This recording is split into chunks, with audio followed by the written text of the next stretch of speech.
Myth: dyslexia is just about reading letters backwards. Fact: dyslexia is a brain-based difference, especially mapping sounds to symbols. Hey, today I'm tackling dyslexia, what it is, what it isn't, and how to support people who have it. And spoiler, plenty of insanely successful people are dyslexic. This isn't a lack of intelligence, it's a different wiring.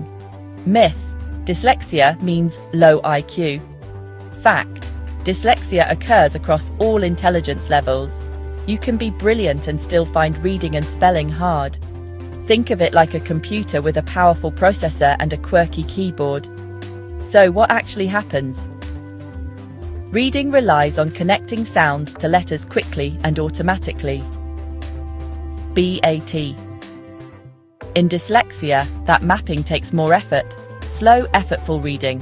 Spelling that looks inconsistent. Mixing up similar-looking words. Trouble recalling exact word forms, especially under time pressure. Myth: people with dyslexia see letters reversed. Fact: letter reversals can happen in all kids learning to read. It's not primarily a vision problem. Myth: you can outgrow dyslexia. Fact: it's lifelong, but you can absolutely grow powerful strategies and skills. Early support helps a ton. What helps? Structured literacy, explicit, systematic teaching, phonics, syllables, word patterns. Step-by-step teaching, lots of practice, lots of feedback. Multisensory methods, seeing, saying, hearing, and writing the same patterns. Accommodations, real tools that level the field. Audiobooks, text to speech, speech to text, extra time, clean, readable fonts. Strength spotting, look for strengths, creativity, spatial thinking, big picture problem solving. Myth: if you read a lot to a child, dyslexia won't happen. Fact: a rich reading environment is great, but dyslexia is neurobiological. You didn't cause it, and you can't will it away. How do you spot it early?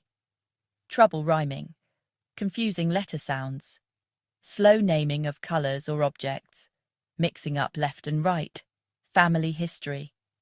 If this resonates, ask the school for a formal evaluation or see a specialist for a full assessment. For students, you're not broken. Use the tools. Ask for the extra time. Practice the patterns. Keep your curiosity loud and the shame quiet. For parents and teachers, normalize it.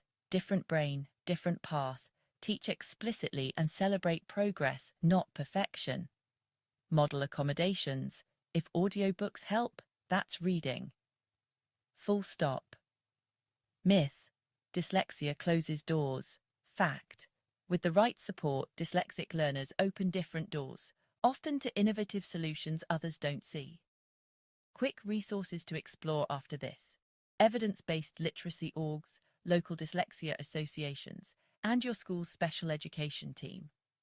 If this helped, share it with someone who needs that first nudge toward understanding.